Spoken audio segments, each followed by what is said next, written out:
Hey, what is up, everybody? I am back. I was just browsing Twitter at one moment, and well, Tom Warren posted this, going apparently a Microsoft email from Xbox chief. Well, I don't know why said it like that. Phil Spencer basically sent out an email talking about Nintendo being a potential acquisition and and Warner Brothers games. Huh. That's such a wild concept. Microsoft, for the however many years they've been in the gaming space, have always wanted Nintendo. They've from the very beginning, from the very inception, they've wanted Nintendo. Bill Gates even went to Nintendo to try and buy them from themselves. Like, look at this article. It's mad to me. Back in 1999, before the original Xbox, Microsoft tried to buy Nintendo, but it didn't go so well. And the reason why Microsoft became Microsoft was because they couldn't buy Nintendo, which is incredible when you think about it. Nintendo created some of their worst or best competitors. One, they were supposed to merge with Sony, and then they rejected them, so Sony instead went with Philips, and Sony just decided to create their own PlayStation. Then there's Microsoft, who went to Nintendo to tell them, "Hey Nintendo, can we be part of you?" And Nintendo said, "Haha, no." Actually, Microsoft didn't want to say we want to be part of you. Microsoft said, "Can we just buy you outright?" Of course, Nintendo would say no, and they became their own separate entity as well. So Nintendo created Microsoft and Sony, and that's kind of mad to me when you think about it. And back in 2021, November 24th, I don't know why I said it like that, but Microsoft revealed its letter from the time how it failed to buy Nintendo and why. So originally, let's see if I can read it. Dear Jacqueline, I appreciate you taking the time to try to arrange a meeting with Mr. Takeda and Mr. Yumachi to discuss a positive strategic partnership between Nintendo and Microsoft on future video game platforms. The letter begins, "I understand Mr. Takeda is concerned about the possible partnership and will try to obscure the guidelines that he has requested. The rest of the letter is most obscured, but here's a brief mention of Microsoft still continuing development on its Xbox project. Alongside a suggestion, it would help make Dolphin the best. Dolphin, of course, was the Nintendo GameCube at the time, or codename for GameCube. Microsoft detailed its bid to buy Nintendo in an oral history of the original Xbox's creation, published early this year, or 2021. Kevin Batch's former director of third-party regulations recalled how the evening meeting went poorly. Steve Ballmer, ex-Microsoft CEO, made us go to meet with Nintendo to see if they would consider being acquired. And they just laughed their asses off. Like, imagine someone just laughing at you. That was kind of how the meeting went. A later pitch that the year and after that letter was for Xbox to simply focus on the Nintendo's hardware, while Nintendo itself focused on games. Nintendo returned to the table for talks. We actually had Nintendo in a building in January 2000 to work through the details of a joint venture where we gave them all the technical specs of the Xbox. Then head of business development Bob McBreen said, "The pitch was their hardware stunk. The pitch was their hardware stunk, and compared to Sony's PlayStation, it did. So the idea was, listen, you're much better at the game position of it with Mario and all the stuff. Why don't you let us take care of the hardware?" And that didn't work out either. And then 20 years later, Microsoft, just released the documentation and put it out there publicly, and is now talking about it everywhere. And I find this incredibly weird when you look at, not this one, here we go. I find it really weird when you look at this and consider they were doing the exact same thing. Now, I want you to understand this was the 8th 6 2020, so this was 3 years ago before the Bethesda acquisition and before this recent Activision acquisition. And Nintendo, well, they were on the acquisition block once again. And now I think, and I'll read through it.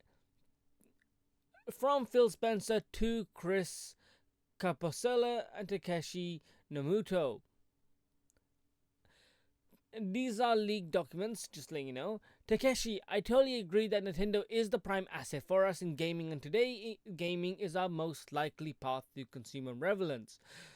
I've had numerous conversations with LT of Nintendo about tighter collaboration and feel like if any US company would have a chance with Nintendo, we are probably in the best position. The unfortunate or fortunate for Nintendo situation is that Nintendo is sitting on a big pile of cash. They have a BOD that until recently has not been pushed for further increase in market growth or stock appreciation. I say until recently, as a former MSBOD member, Valve Act has been heavily acquiring shares of Nintendo. BOD standing for Board of Directors, that until recently have not been pushed for further increase in market growth or stock appreciation. I say until recently, as our former Microsoft Board of Director member, Valve Act has been heavily acquiring shares of Nintendo. And I've kept in touch with Mason Morfitt as he's been acquiring. It's likely he'll be pushing for more from Nintendo stock, which could create opportunities for us. Without the catalyst, I don't see an angle to near-term mutual agreement merger of Nintendo and Microsoft, and I don't think a hostile action will be a good move, so we are playing at the long game. But our board of directors has seen the full write-up on Nintendo and Valve, and they are fully supported on either if opportunity arises, as am I. Confidentially, we have two fairly active Microsoft decisions in gaming right now: Warner Brothers Interactive and ZeniMax. I took ZeniMax to the board of directors last week, and prior to the board of directors discussion, I asked Amy and Satya if they wanted to slow either or both of these given the TikTok discussions, and they were both empathetically told me no. They were fine doing all three of these if the deal makes sense. I won't say WB or Zenny is Nintendo, but both are for sale and getting us if and things align. Biggest obstacle is WB and IP ownership. We wouldn't own any of the IP, which hurts the long-term flexibility. We only own only obstacle on Zenny is valuation of expectations of founders, but I think it's likely one or both of these happen, which will help us continue to double down on our gaming relevance. To give a sense of scale, ZeniMax is about the size of our current first-party studios, so that will be doubling our content assets. Downsizing, it's more core, less broad, more mobile, more North African, Europe, etc. I love the discussion and value, and you're looking at opportunities here. At some point, getting Nintendo will be a career moment, and honestly, I believe a good move for both companies. It's just taken a long time for Nintendo to see that the future exists off of their own hardware. A long time. Smiley face. It is a random thought, as the subject line says. I don't know if I said that in the beginning, but and this was 3 years ago, and honestly, Nintendo could have been bought out by Microsoft maybe back in the Wii U era, but as Phil says right here, they have a wad of cash on them. Nintendo, even with the Wii U era, even though they were failing quite considerably, like really badly, the Switch wasn't ever going to be the last console because they have a bunch of cash on hand. A lot of these companies like Sony and Microsoft, well, Microsoft less so, but Sony have their monies tied up in R&D and all these other ventral like capitalist kind of areas they need to put it into, whereas Microsoft doesn't have that as much. I mean, sure, they have the same thing almost, but Microsoft is like a monopoly with their like software. Like, I don't know any company that uses Linux, for example. Like, some companies will use Apple, but really it's Microsoft. And Nintendo just usually because of their lucrative, less like not wanting to spend so much money, they usually try to keep everything on their have it on hand when they need to. And with the Switch just taking off and being a success as it is, I don't see Microsoft buying them for a long time unless they make a Wii U mistake number 3 but times that by 10. I cannot see Microsoft ever buying out Nintendo, but that's a possibility. That was a possibility that Microsoft right now is even thinking about. They might think, oh, right now it's a long time, and I don't think it will ever happen, because considering the fact that Microsoft got so much scrutiny from the uh what was it? Not the ZeniMax deal, from the oh wait, was it ZeniMax? From the Activision deal. From the Activision deal, they gained so much scrutiny, and everyone looked at them and they got shut down. Well, they tried to get shut down from the FTC, from wherever the UK we called them. I actually forget.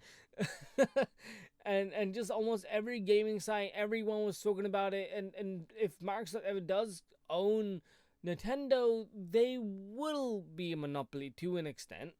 And I just can't see Nintendo ever agreeing to letting Microsoft buy them. Hell, I don't ever see Japan letting Microsoft buy them. Letting American company buy a Japanese company. They have a whole law against that, where you have to be a Japanese company to buy a Japanese company. And I wonder how that works with Sony, but I'm not entirely sure, because, well, technically Sony kind of is now part of the Americas. It's very weird, but probably still Japanese company at its heart. So because PlayStation moved to America, but Sony, the brand itself, is still Japan. I guess that would make sense. It's quite strange, really, when you think about it. But otherwise, I'm ranting. Getting back into it, I'm glad this doesn't happen. I'm glad this never happened, because if it did happen, I can't imagine how kind of weird it is. I like that there are. I honestly truly like there are 3 different gaming companies: Sony, Microsoft, and Nintendo. All 3 of them do the same thing: games. But all 3 of them stand for 3 different policies. Nintendo is mainly in the front of, we want fun games where everyone can enjoy. They have to be polished, they have to be well done, they just have to be fun, there has to be a gimmick.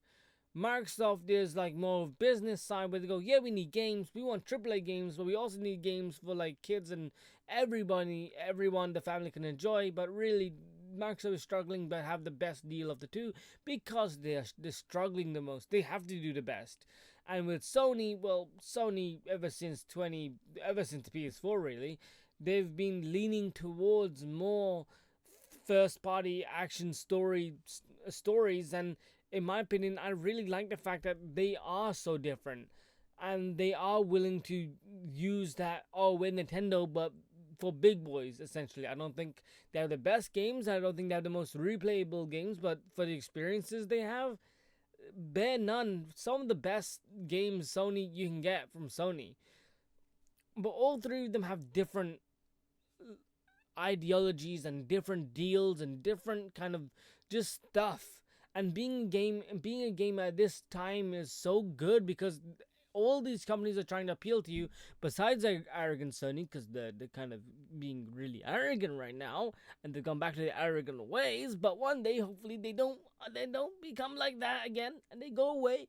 But otherwise, Sony's doing well overall. They're gonna bring us new games, and yeah, man, it's mad that Microsoft was even thinking about buying Nintendo, and that this could have been a thing that they were going to do. Oh yeah, man, it's mad, right? Anyway, take care and see ya.